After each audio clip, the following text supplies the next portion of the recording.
And can you comment on defense spending? First one to answer will be Mr. DeHere from the Green Party of Canada. All right, thank you. I tried to be a little bit more ready this time. I could jot down the question. And again, I'll have to make my comments brief without having too much time to process the question. Some of you may be aware that the Green Party of Canada has a number of guiding principles, and one of those principles is nonviolence.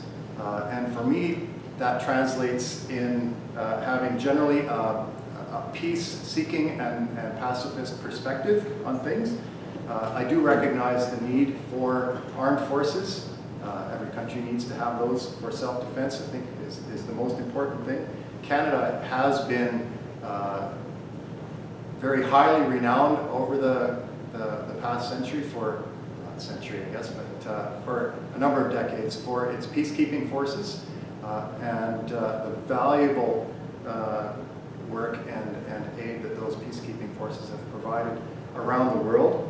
I feel that that's really an important role for Canada to be a leader in and demonstrate that around the world.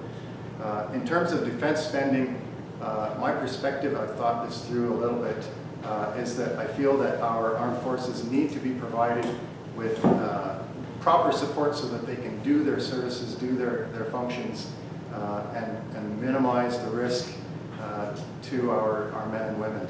Obviously, if it's a war situation, risk is unavoidable, but it's really important to have at least the best equipment that we can, the best support that they can receive.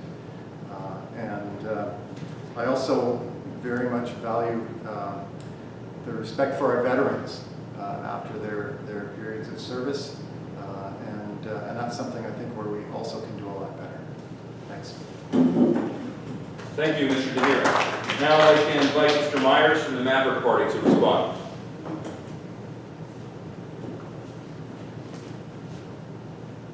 Thank you. I must admit I haven't studied this issue very much, and our party is new, and I'm not 100% sure what our policy is, but I do know that we support our veterans. We wish to see them, especially our injured and suffering veterans, to receive the care that they need. We believe in defending ourselves and in keeping our armed forces, equipped. And yeah, so that's all I'm going to say about that. Thank you. Thank you, Mr. Myers. And now I'd like to invite Mr. Whitmore, VCP, to respond.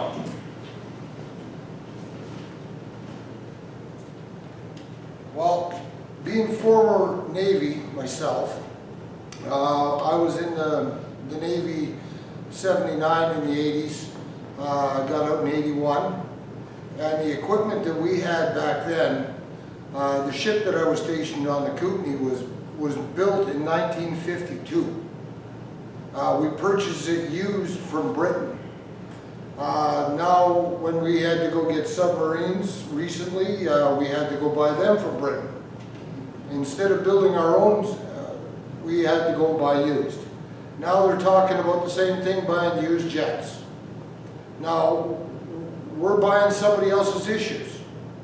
They're selling them for a reason, The bottom line is we need the equipment for our military to be strong. If we're not strong out in the world, they're going to come and take advantage of us. And I don't want to see that happen. I don't want to have war on this soil. We've never really had a war in Canada. Only once I think was in 1812 when the Americans came north and we pushed them back. And that was the last time that we really had a war in this country. And I'd rather like to keep it that way. And if we don't build our armed forces to be strong, and we need to give them support. And I'm being rushed, so it's time's up. Thank you very much.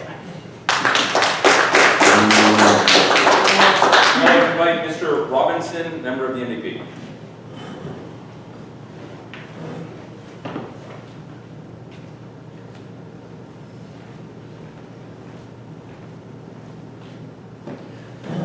Okay, just like to be clear that this is my opinion. Okay. The war on terrorism is a falsehood. If you look at what's happening in Afghanistan today, 20 years ago, coalition forces went into Afghanistan to fight terrorism. Well, prior to that, the Americans in particular, but other countries, were actually providing services and materials to the Taliban in order to fight the Russians. They trained them in order to be better terrorists. Okay? And then we spent the next 20 years trying to stop them from being terrorists. It didn't work very well, and there's many, many other examples of that. I think you need to be very careful in what you're doing when you're trying to fight things. I'm not going to go as far as the Green Party and say that we should have a non-violence, but we need to be very careful in what we're doing. Now, the defense spending is another interesting issue. If you look at what's happened with helicopters, we had one party wanted these helicopters, and then the next party came in and said, nope, we're getting these helicopters, and we went back and forth. Then we've got into the whole fighter thing, where we've got people saying, well, we need the 5th generation fighter. Well, what's a 5th generation fighter? It's a marketing ploy by a defense company. We don't need to always be seeking what's the brightest and glitziest of things. We need to be seeking out what's important for our forces, what they need. And we do that by ensuring that we're funding things not based on last minute deciding, well, we're going to go with this or we're going to go with that, but a strong procurement plan in order to get things that forces need. Thank you. Thank you, Mr. Robinson. I'd now like to invite member of the PPC, Mr. McDonald, to respond.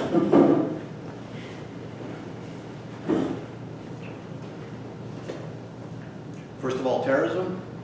I joke about my Aboriginal heritage. Around Turtle Island, we had the largest moat in the world, and it still didn't help. But anyway, as far as my candidate, I want to thank you for your service, and all the other members that are listening, thank you for your service as well. My musha, my grandpa, fought in World War I, and he was wounded in action, shot in the leg, and sent home. But I can tell you right now, he'd be flipping in his grave. He is flipping in his grave.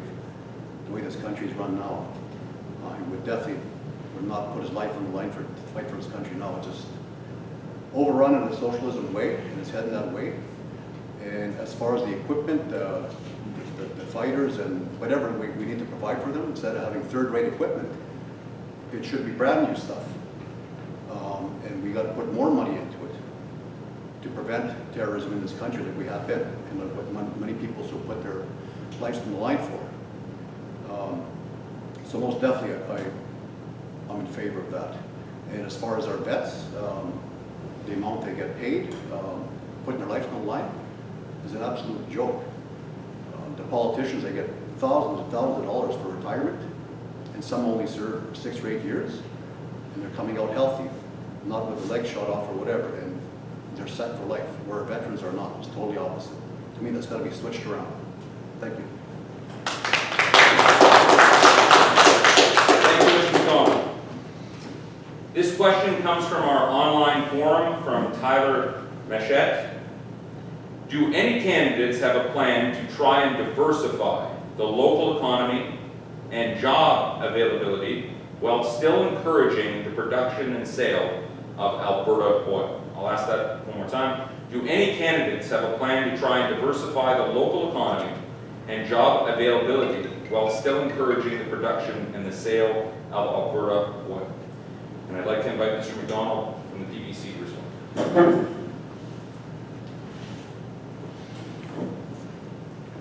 Do I believe in diversity? Of course I do. As a business owner, we were hurt tremendously with the downturn in oil and gas due to restrictions and the recession.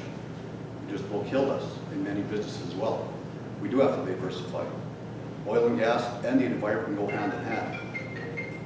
But we don't have the technology or the energy to replace oil and gas. You're living in a dream if you think wind and solar can take care of that and replace it all. It cannot. It's not going to happen for generations. Of course, I look forward to it, but I know it's not going to happen for many years. So we must work in hand with the environment. Alberta itself has reduced its carbon footprint for oil and gas immensely in the past 10, 20 years compared to anybody else in the world. But yet we continue to support on the eastern side of the country many countries that do not have the same standards that we do, not even close. So practice what you preach and shop local again, and most definitely I'm against that. Thank you. Thank you, Mr. McDonald. And now I'd like to invite Mr. Robinson from the NDP to respond.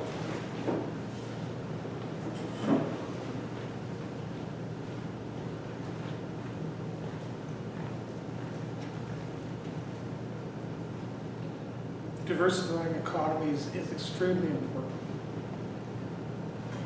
Anybody who runs a business knows that if you stick with one SKU, if you have only one thing that you're dealing with, that you may do well for a few years, but it's going to go down fairly quickly once everybody else gets on board.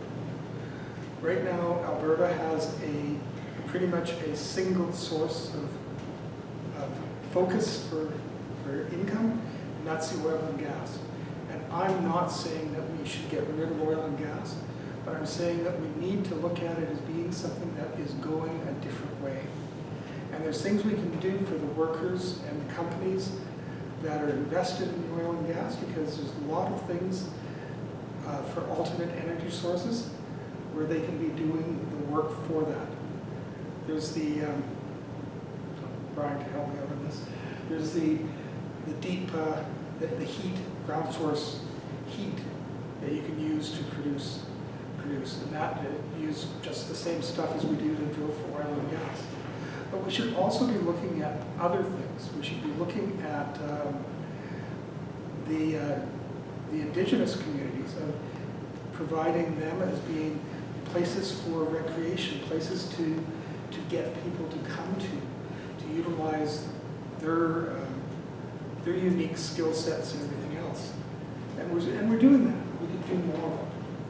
Okay? So diversification is not just taking A for B, it's sometimes taking A and B and moving on from there.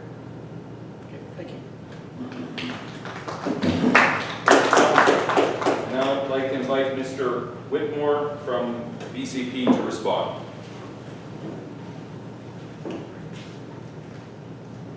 Diversifying the economy. Yes, we have to do that big time. You think about wind power, okay? It's a good thing, but you look at how much gas, oil, and steel you got to do to use to make that that big blade alone, plus the oil you got to use to make the grease and so on and so forth. There's a lot of cost in that. You got solar panels, okay? They're made out of lithium. And where does lithium come? Oh, from third world countries where they use child labor to get it out of the ground. We've fought hard, long and hard over the years to keep our kids in school instead of on the job. There's a reason for that, right? Diversifying the economy. Okay, we can bring up the fact that if we started growing hemp products, we could get clothing out of it, we could get oil and gas out of it, we can get lumber out of it. They've got, what is that? It's called a crete. It's a concrete, but it's hempcrete. That's what it is. And you can build your houses out of this stuff. And it works better and it's insulated and it's also fire resistant. So there's all sorts of things that we can do to diversify. Instead of trying to focus on one thing, we've got to be able to focus on 20 different things at the same time. Thank you. Thank you, Mr. Whitmore. Now I'd like to invite Mr. Myers from the Maverick Party to respond.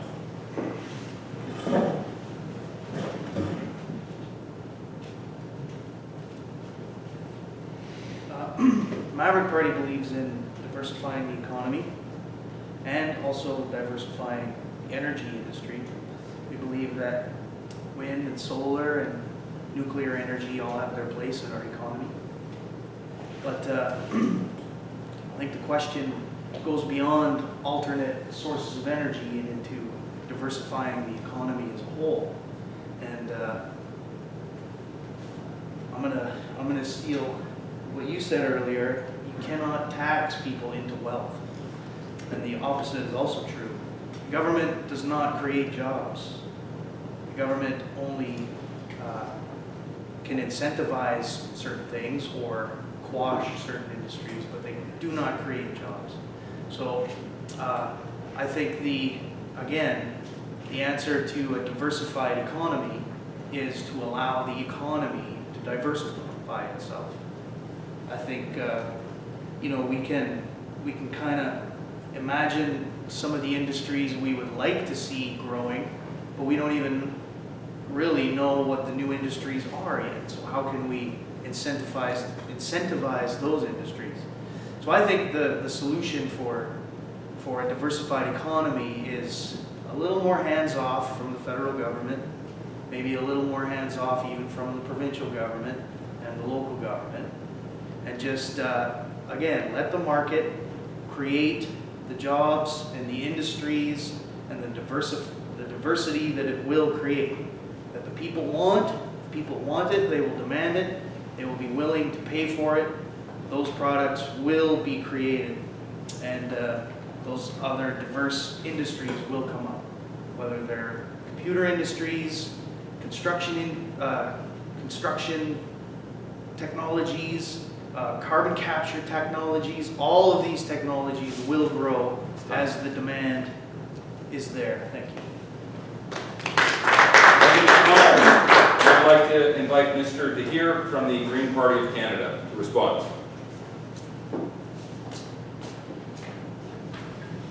Thanks again. This is one of the kind of questions that is so frustrating because it's a huge question. Answer it in 60 seconds. Well, I'll try. Diversity, yes, absolutely. With regards to the oil and gas industry, I see that it is going through a change and a shift. Even in the past election in 2019, I remember other candidates were pointing out how the oil sands are becoming more automated. So we're losing jobs there. Even the global demand is shifting away from burning petroleum products as fossil fuels, but I still see a role for other petroleum-based products such as plastics, rubber, fertilizer, and so on. So I see that as a shift in the industry. Certainly, everyone can understand that the Green Party stands for and is in support of a shift towards other renewable energy sources. Solar, wind, ground source heat exchange is that term. I'm glad someone mentioned hemp because I also share some of the concerns about the materials, metals that are used in batteries, wind turbines and what have you. So we need to build those renewable energy machinery and equipment in ways that's more environment friendly. Hemp is an amazing product, can be used for so many things, including concrete or batteries. I've seen that recently as well. So, and just as a general observation, Alberta's economy, it has been diversifying gradually over the past several decades. We have a very strong forest industry. Agriculture has been continuing to grow, tourism. A lot of those are based on natural resources though, and so I would also be looking for opportunities to diversify into other value-added types of industries. Thanks. Thank you. Thank you, Mr. Chair. And this will be the final question of the evening before closing comments from all candidates. And this one comes from our online forum. All candidates, what is your position regarding forced vaccines and vaccine passports? Again, what is your position regarding forced vaccines and vaccine passports?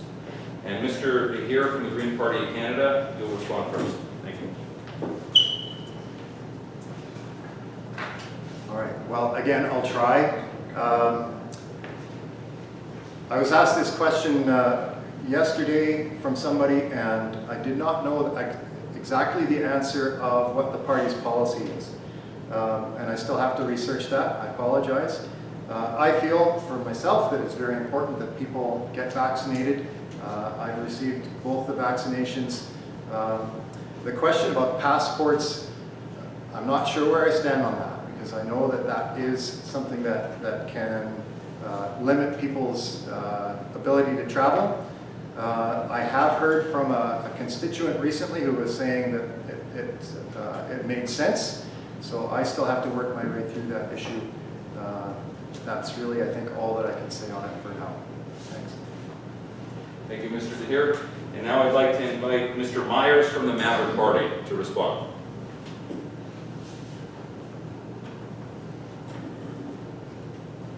Yeah, thanks. I have a few thoughts on this subject. One, we believe that healthcare is a provincial jurisdiction and should be one of the powers that are restored to provincial jurisdiction. So therefore, we feel that the federal government has no business mandating healthcare in that sense. That is up to the provinces. Also, though I am, well, we support a person's choice, their freedom. We believe that a person's medical decisions are made with their doctor and not with their politician. We're not anti-vax. We think that people who want to be vaccinated should be.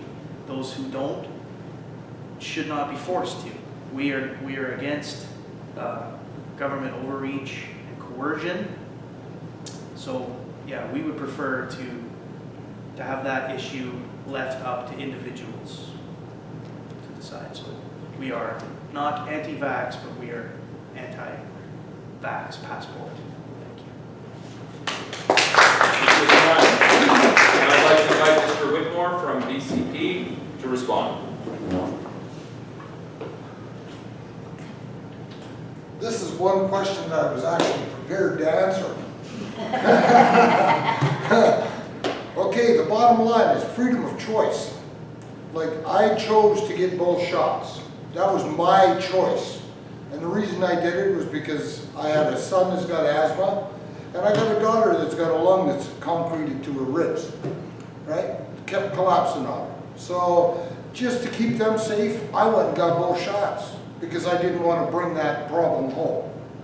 Now, forcing people to get a vaccine. I can understand with some of the diseases that we've had over the years, like you look at the Spanish flu. That was a forced vaccine back then. Polio, forced vaccine. But it was good for us. But they had tests and they checked everything out first. Now this vaccine, they did all sorts of simulations on computers and then said, oh, it's good for people. How do you know? You don't. So they say I'm going to die in 2 years because I got both shots. Well, we'll see. You know, I'm over 60, so I really don't give a shit. Sorry, I shouldn't say that. So I don't give a care. The passports. The passports are dead against the Canadian Constitution. Those that can't get a passport will be denied groceries. They'll be denied bus rides. They'll be denied cab rides. They'll be denied everything. So the passports are out in my book. Thank you. I'd like to invite Mr. Robinson from the NDP to respond.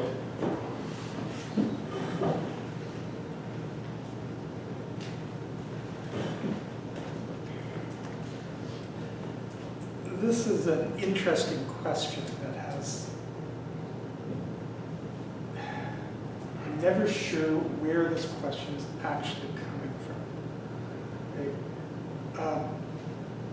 As nobody is going to hold anyone down and force a needle into their arm. Okay? That's not happening. Okay?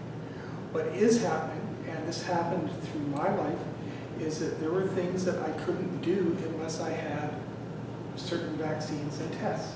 I used to work in a hospital.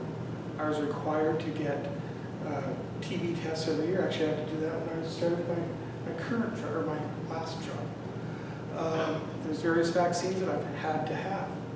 Okay. Was I forced to have them? Again, nobody was forcing me to have it. But if I didn't have it, there was going to be repercussions if I didn't. It's kind of the same with the vaccine passport. Nobody's forcing you to have a passport. Like, I don't have a passport today. I'm not traveling, so I don't need a passport. But similar thing is, I do have a driver's license because I like to get from place to place. A driver's license is kind of similar to a passport. It gives me the pass to drive. And there's a lot of other things like that. So there are many businesses now that are clamoring for the vaccine passport, because if they had the vaccine passport, they wouldn't have to have, in the case of restaurants, they wouldn't have to cut off liquor sales at 10 o'clock, because they would be able to say that people in here have had their vaccines. We're confident because they have the government ID that says that they're able to be here. Okay? If you want to do those things, then maybe you need to go and get a passport, or don't. It's up to you. Thank you, Mr. Robinson. And lastly, we'd like to invite Mr. McDonald from the PPC up to respond.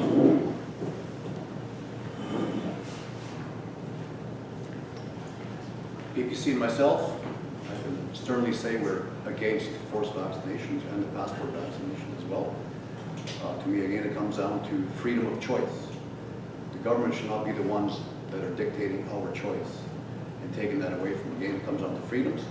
To me, if you want to be vaccinated, I'm all for it. There's members in my immediate family that are, and some of us that are not. And to me, I'm not going to force that down anybody's throat. If you want to eat a Big Mac instead of a salad, or a beer instead of a water, that's your choice. Is that what's coming next down the pipe for us? Do I believe it is real? Of course I know COVID is real. But we must protect those that are vulnerable and isolate them, but let the healthy ones get out and work and keep this economy going and not kill the small businesses and do so.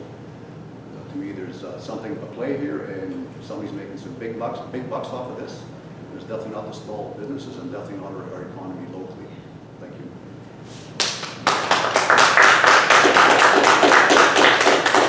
Thank you, Mr. McDonald. I'd like to thank everybody for their great questions online. We're now going to be moving on to closing comments from all candidates, and I'd like to welcome Mr. DeHeer from the Green Party up first. 5 minutes. All right, thank you. Well, I appreciate having had the opportunity to attend this candidates debate. I have a lot of respect for the candidates who attended tonight. I appreciate the comment that someone made earlier. I think it says a lot when a candidate decides to show up for the debate, and that also speaks to those who are not present. I just want to say a few words about the Green Party of Canada platform that, as I said, was just released a couple of days ago. And as I mentioned, I have not had much chance to read through it in detail. I've scanned over it, and I see a lot in there that I really appreciate and support. As you can imagine, there's lots in there that has to do with the environment. There's attention on the climate crisis, the biodiversity crisis, and I appreciate that. I feel that those are extremely important. I struggle to understand why that isn't receiving more attention. I know that the Assembly of First Nations released their report or statement on election priorities in this election. It's called The Path Forward. I was reading through that. I really appreciate a lot of the recommendations and the goals that they are seeking that are stated in that document. One of the ones that they mention in particular is Indigenous-led conservation, which I've been reading about and learning about more in my work with watershed stewardship groups. Very, very much, I very much appreciate that, and I feel that's very important. So many things in the platform have to do with social justice, particularly truth and reconciliation and healing relationships with Indigenous peoples.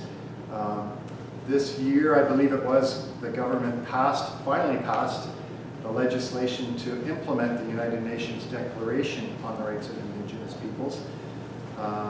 And it's great that that was passed, but there's still so much to do. The Truth and Reconciliation Commission 94 calls to action. Many of those are still waiting to be carried out. The report on missing and murdered Indigenous women and girls has a lot of similar recommendations, and again, still waiting for those. Those are extremely important. We really need to be working on those.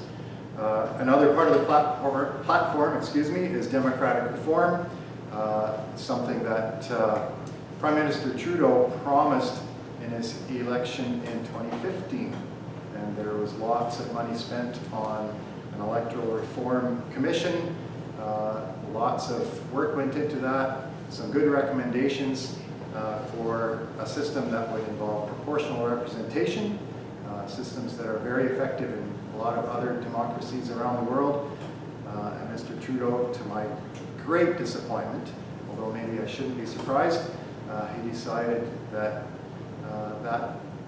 the election in 2015 was not to be the last election after all, where we used the first past the post system. We continue to use that today.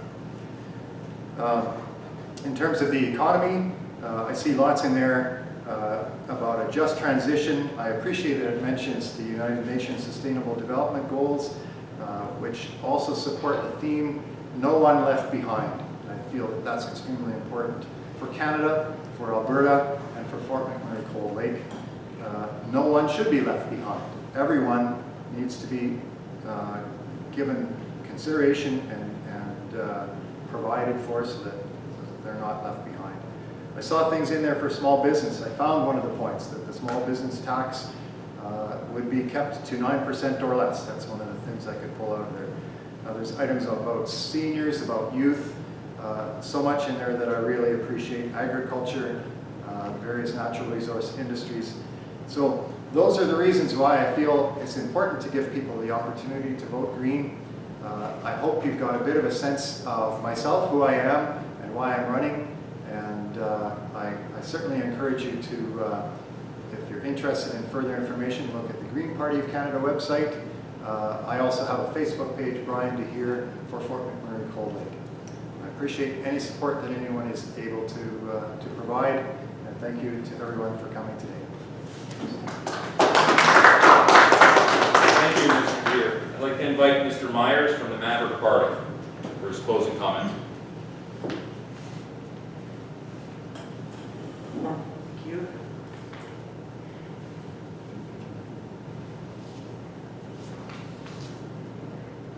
We're in the final days of the campaign. And crazy. I just want to say thank you to the Cold Lake Chamber of Commerce for sponsoring this evening.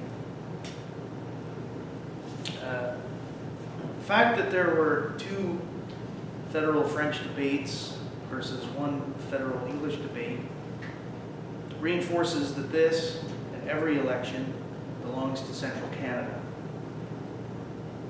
The fact that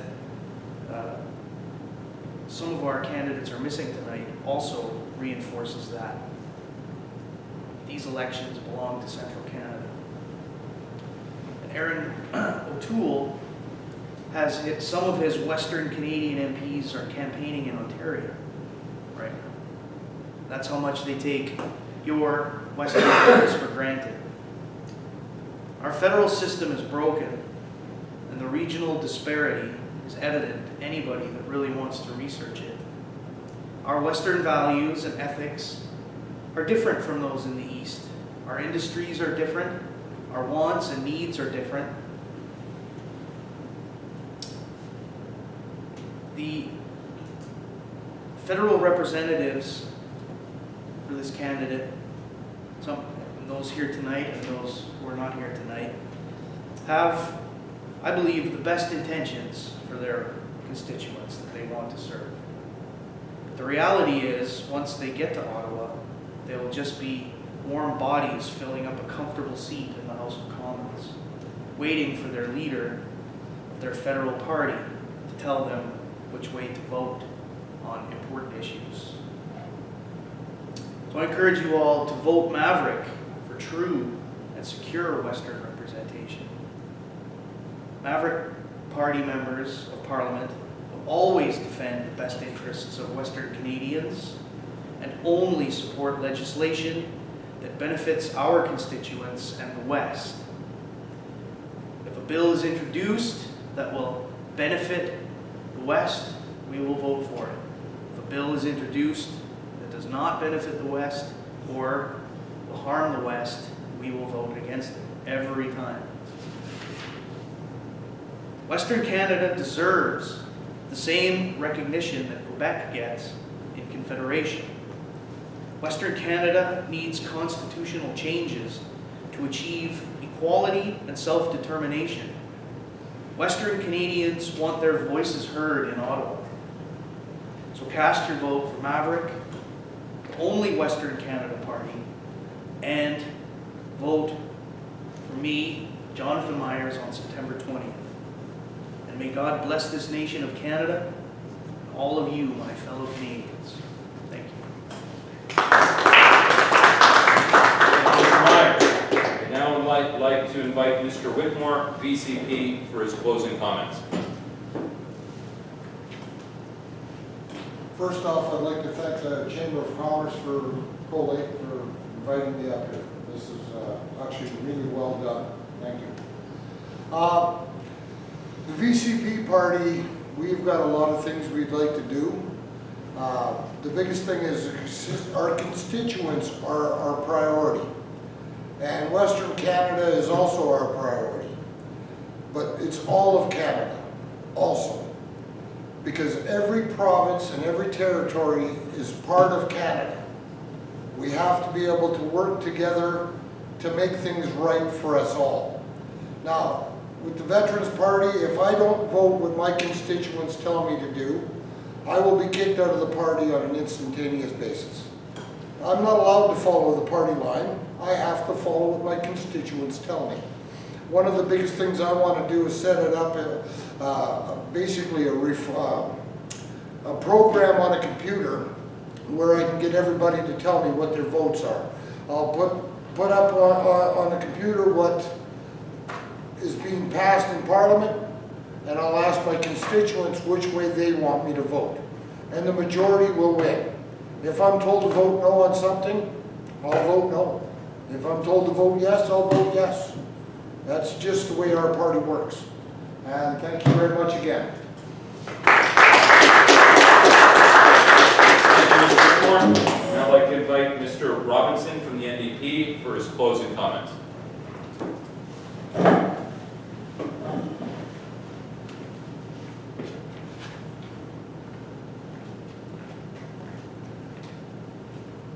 Okay.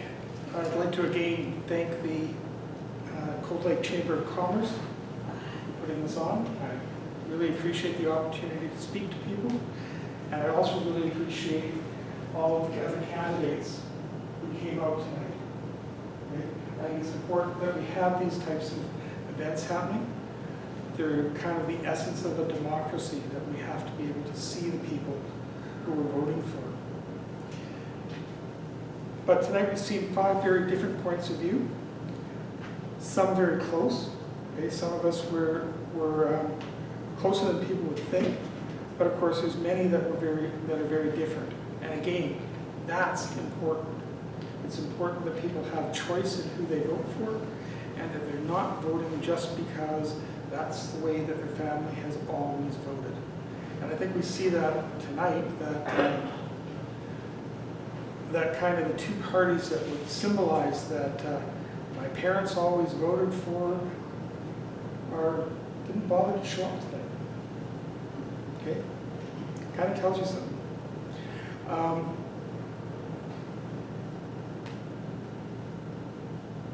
In this election,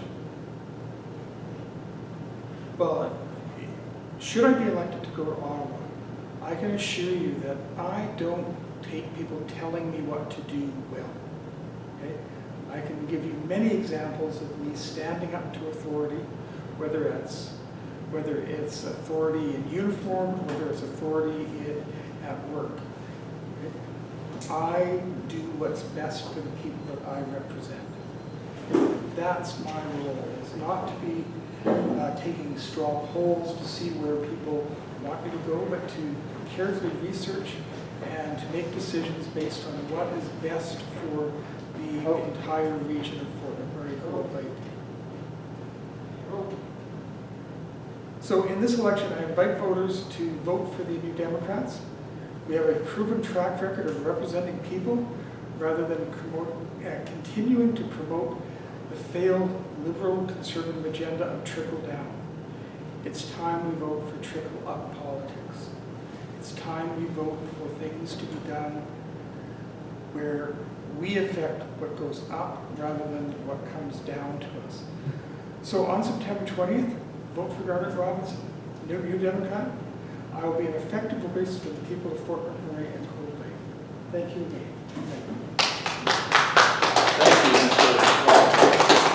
Lastly, I'd like to invite Mr. McDonald from PPC for the final closing argument.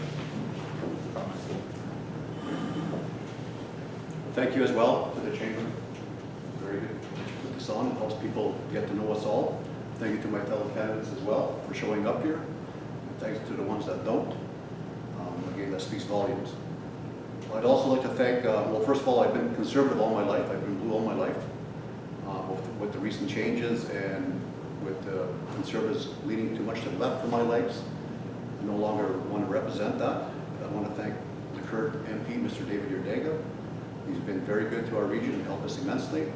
He's a very good friend, and I also thank him for his support and endorsement of me as well. And I do want to thank our MLA, Lakovish, for abandoning her post. That itself spoke many words to me and lit a fire under my butt like you wouldn't believe. I want to thank the creator. I also want to acknowledge mainstream media.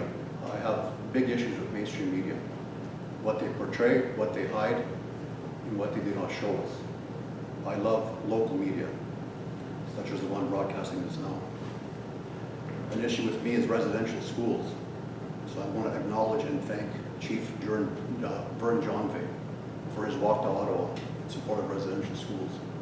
And if you don't mind, I would ask everybody in this room to stand up and give a moment of silence and acknowledgement of that, please.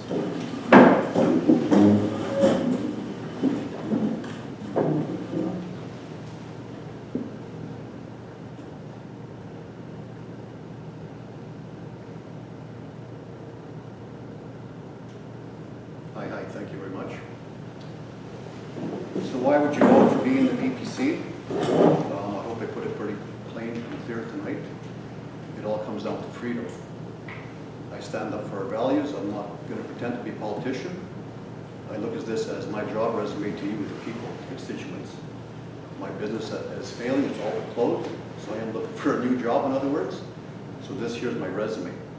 You can check out our website, check out Facebook pages, and you can learn who I am.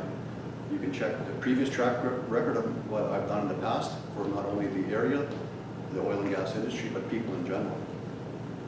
To my Aboriginal brothers and sisters, I am your voice. I want to be your voice. You will not be forgotten or ignored anymore. And to the non-Indigenous people, I am AT, so I've seen the best and the worst of both worlds. I walk both sides of the fence, so I can represent you as well, and you will not be forgotten either. As far as morals, I'm a straight shooter. I'm honest. If I don't know something, I will tell you I do not know, but I'm willing to learn. So I want to support from the smallest community there is and to the largest ones. I think I can represent you all, especially for small businesses. And I also like to announce that September 13th, I will be on tour with Max in Fort McMurray, and Lakovish, and Cold Lake as well, trying to hit all the regions so we can learn more about us. And there's talks of, Sean, why would you support a racist party like PPC? Again, it goes to mainstream media. Do you think somebody like me, an Aboriginal man that's proud of who I am and lived that life all of my life, would be with a party that is racist? Hell no. So do your homework. I'm not begging for your vote, but do your homework. To me, there's all good ideas in this room, and we got to work together to do it. So I wish everybody the best of luck, but do your homework, don't listen to mainstream media, learn for yourselves, and talk to the youth. The youth is our future, so let's teach them. And to me, we're heading towards socialism, and I want to fight to prevent that. And I will not stop until I do that. So thank you all very much. Aye, aye.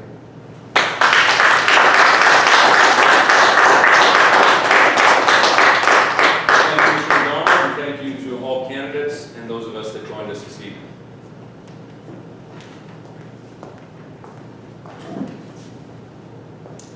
Well, that was great. Again, I want to thank each and every one of you for taking your time and commitment to be here this evening. We're happy to put these kind of forums on so people can get a chance to meet the candidates and get a better idea of who your vote is going to go to. I want to thank Ray for helping me moderate this evening, and I'd also like to thank our chamber and our staff. These events wouldn't go as smoothly without you guys, so thank you very much. And I'd also like to thank Lakeland Connect for helping us broadcast this event to be able to get it out to as many people as possible. September 20th is Election Day, so please make sure you exercise your right to vote. And I want to thank everyone for coming. Have a good night, and hope you all take care.